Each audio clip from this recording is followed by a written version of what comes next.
What's up, guys? I'm Dave, the Military Millionaire, and today I want to talk to you about what the 7 best military jobs will be in 2021. So if you're thinking of joining the military or changing your MOS, this is a video you need to watch, and make sure you subscribe to the channel and smash that like button.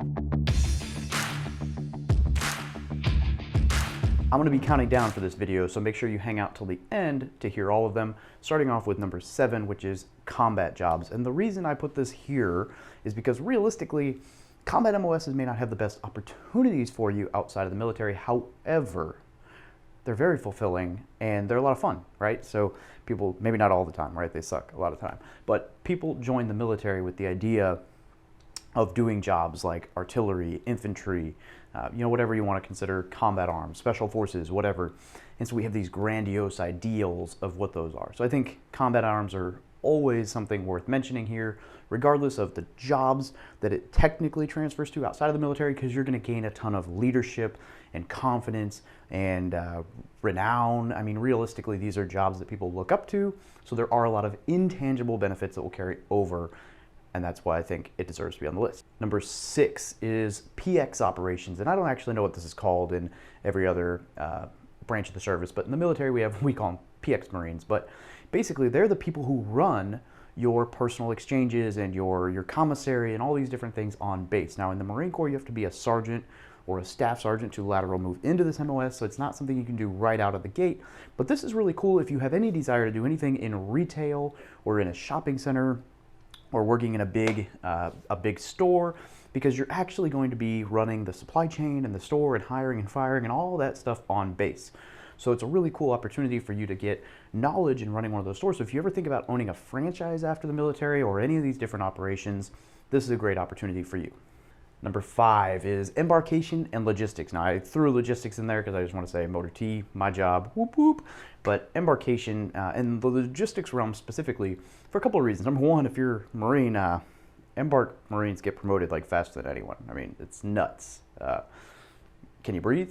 Promote. Okay, it's not that bad, but very fast promoting MOS because people can get out and take high-paying jobs after the military, so they do move on, and so the Marine Corps needs to fill those spots, so they promote quickly to retain individuals. So it's a job that can get you into a lot of different occupations outside of the military. You can get into running shipping yards or really anything in logistics, from driving trucks to big supply chains, running distributions, running dispatching, I mean, it's a lot of different opportunities depending on which niche you get into. So embarkation and logistics is just, always a very solid background because logistics runs the world. I mean, Amazon's always hiring military employees, and this probably wouldn't hurt you for getting into an Amazon job. Number 4, I put linguist in here because I think that's really cool, and learning another language is a very valuable skill set, especially depending on the language, right? Like imagine if you learn Chinese or Russian or Korean or Iranian, whatever they speak, I don't know, Arabic. You learn some of these different languages, especially in those key 4, where if you get out of the military, 3-letter agencies, right, CIA, FBI, DE, whatever, they're going to be looking for you. In fact, I have a friend, I'm not going to name any names, but I have a friend who was a linguist in the Marine Corps, and now he works for an agency, gets paid very well to utilize those skills, right? Not only do you get a really high-quality secret clearance, which is invaluable, but having those language skills is something that can absolutely help you if you want to take another job or if you want to go work in one of those countries. But it's also just really cool, right? Like, you get to be immersed in that language and that culture, and they actually have to do training every year where they either have to go somewhere to train. Like, for example, a friend of mine is a Russian linguist, and he gets to go to Germany, or not Germany, but some of these other countries to go and like embed for like a month to train, right? To refresh. And so they get to do some cool stuff. Number 3 is, of course, medical occupations, because being a nurse or a doctor, surgeon, that's not going away, right? We know that being a medical professional is very valuable, whether you're in the military or out of the military, and it's also very fulfilling. Now, it's not always easy, right? I know plenty of people who became a nurse and then didn't like it or couldn't handle the 12-hour shifts on and off and on and off or whatever. It's not an easy career field depending on what part of it you're in, but it's very rewarding and it can be very profitable. It can be a good paying job out of the military, right? So medical occupations are always great, definitely worth looking into. Number 2, I put intelligence occupations. So that can be your human intelligence, your signal intelligence, your Maybe you could put your criminal investigation into there. You've got your counterintelligence. You've got psychological operations. There's all kinds of interesting things that get interwoven into the intelligence operations or occupations community.